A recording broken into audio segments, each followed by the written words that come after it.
देश में इन दिनों चांदी रखने वालों की खूब जमकर चांदी हो रही है। जी हां, चांदी के रेट जिस तेजी से आसमान छू रहे हैं वो हैरान कर रहे हैं। दरअसल एक साल में ही चांदी ने दोगुना रिटर्न देने वाली धातु का स्थान ले लिया है। यानी कि पिछले साल खरीदी गई 1 लाख रुपए की चांदी आज 2 लाख रुपए में बिक जाएगी। यानी कि फायदा देने में चांदी ने सोने को भी पीछे छोड़ दिया है। चांदी में भला क्यों लग गए हैं पंख, इस रिपोर्ट में देखिए। जिसके पास चांदी है उसकी चांदी चांदी है, और जो चांदी खरीदना चाहता है उसके लिए सिर्फ महंगाई, क्योंकि इस साल की शुरुआत के साथ ही चांदी के दामों ने जो उछाल मारा है, मजाल है कि फिर कभी पीछे मुड़कर देख लिया हो।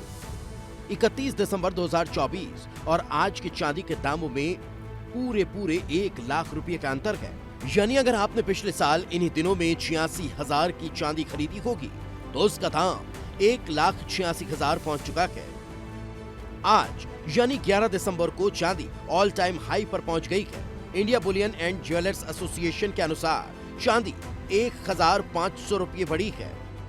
गोल्ड के साथ साथ चांदी के दामों में भी अब लगातार उछाल हो रहा है और चांदी के दाम तेजी से बढ़ रहे हैं। बीते 1.5 से 2 महीनों में चांदी के दामों में बहुत ज्यादा उछाल हुआ है और अब चांदी प्रति किलो 1,85,000 के पार पहुंच गई है। चांदी के बढ़ते दामों से अब सबसे ज्यादा फर्क कम आयु वाले परिवारों को हो रहा है। पहले सोना महंगा होने के कारण लोग चांदी पर शिफ्ट हुए, लेकिन अब चांदी के दामों को देखकर ये कहना गलत नहीं होगा कि चांदी भी किसी के हाथ आना नहीं चाहती। मैडम, कस्टमर तो बहुत प्रभावित हुआ है, क्योंकि किसी भी सामान को लेने के लिए जहां पहले वो 10-12 हज़ार खर्च करता था, आज उसको 20 या 22 हज़ार रुपये खर्च करना पड़ते हैं। इसलिए या तो वो वेट कम पे चला जाता है या फिर उस चीज़ को अवॉइड कर देता है। मतलब देखिए, दुकानदार के लिए तो बेनिफिट तभी है जब कुछ चीज़ सेल होती है, तब जब सेल ही नहीं होगा तो बेनिफिट कैसा है। ग्राहक कम हो चुके हैं, व्यापारियों को मंदी का सामना करना पड़ रहा है। ग्राहक आते भी हैं तो कम रेट वाली ज्वेलरी देखने आते हैं। पहले कितने की थी, अब कितने की हो गई? पहले 1,500-2 हज़ार की आती थी, वो 3,500-4 हज़ार की हो गई। ये तो हल्की है, लेकिन अगर और मोटी पायल होती तो वो भी बहुत तो बजट के बाहर ही चली गई। चांदी का महंगा होना केवल सराफा ही नहीं बल्कि कई और क्षेत्रों में भी असर डाल रहा है। चांदी अब तक आभूषणों के लिए ही इस्तेमाल की जाती थी, लेकिन अब इलेक्ट्रॉनिक्स, सोलर पैनल, सिक्के, बर्तन, यहाँ तक कि चिकित्सा और स्वास्थ्य के क्षेत्र में भी इसका इस्तेमाल होता है। यही वजह है कि चांदी के दाम लगातार बढ़ते चले जा रहे हैं। तो बढ़ते रहने हैं हमेशा, ऐसा नहीं है कि हमें कभी घटेगी या कुछ होगा। और वैसे मुख्य कारण इसके बढ़ने का ये है कि इसका इंडस्ट्रियल यूज बहुत बढ़ गया है। पहले सिर्फ जेवर में ही चांदी का उपयोग था।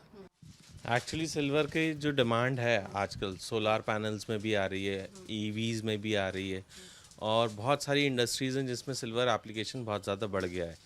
तो उसी के चलते जो मार्केट में इतनी डिमांड नहीं है, बट सिल्वर की डिमांड इंडस्ट्रियल यूज़ में इतनी हो गई है, उस वजह से रेट बहुत शूट होता जा रहा है। ईवी में भी चांदी का इस्तेमाल लगातार बढ़ रहा है, इसी के चलते खपत बढ़ रही है। हालांकि अब लोग अपने बजट के हिसाब से ही खरीदारी कर रहे हैं, क्योंकि खरीदना जरूरी है और बजट मेंटेन करना भी। विस्तार न्यूज के लिए भोपाल से रंजना दुबे की रिपोर्ट। तो चांदी की खपत दूसरे कामों में बढ़ने के कारण इसके दाम तो बढ़ रहे हैं। आसमान छूने के दौरान बीच बीच में जब चांदी गोता लगाती है तो मुनाफा कमाने वालों के कपड़े फट जाते हैं। इससे चांदी में निवेश करना आसान नहीं है। सोच समझकर ही बचत के लिए या मुनाफा के लिए चांदी में निवेश करना चाहिए। वैसे इन दिनों चांदी फिर चढ़ रही है और फायदा दे रही है। आज चांदी की रेट ऑल टाइम हाई यानी कि 2 लाख पार कर गई है चांदी। तो इसलिए चांदी में सोच समझकर ही निवेश करें।